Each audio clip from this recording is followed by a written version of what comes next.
you still filming? Okay. Lindsay Heiser here, demonstrating the perfect push-up.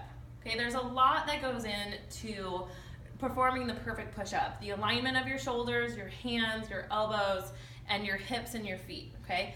So if you haven't seen the videos yet on the perfect plank and the video on the glute medius, I encourage you to go watch those first. That'll kind of give you a better idea of what I'm talking about and why it's important to always think about what your hips are doing and where they are before you advance into any extra exercise or harder activity like traveling push-ups and push-ups on your toes. Okay, there are certain things that you need to make sure that you can do before you go into a regular push-up. And I want to say a regular push-up is more of an advanced push-up, okay? Not everybody is ready for a full push-up.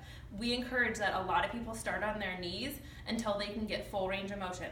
So the biggest thing that I look for to tell if somebody is ready for a full push-up or a regular push-up is what their hips are doing. Okay, we want to make sure that we can maintain that posterior tilt and glute contraction.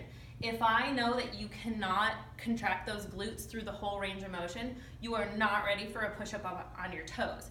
So the perfect test would be to find that plank position and contract those glutes. If you can squeeze your glutes, and I always say, think about pinching a penny in your butt cheeks, and if you can hold that penny for the full length of your plank, then you're ready to advance to regular push-ups.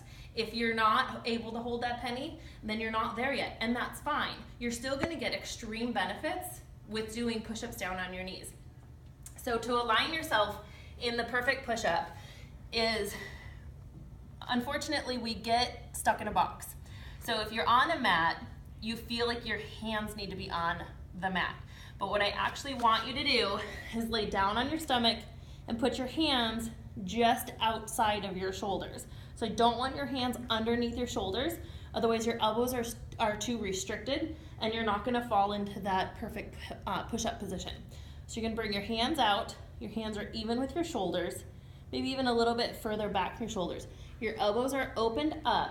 So I always say, let's start on your knees first. So you're gonna bend your knees so that your toes are up. You're gonna find that posterior tilt that we talked about in the plank position. So you're gonna roll under, squeeze your glutes. You're gonna lift up through the abdominal wall as you press away.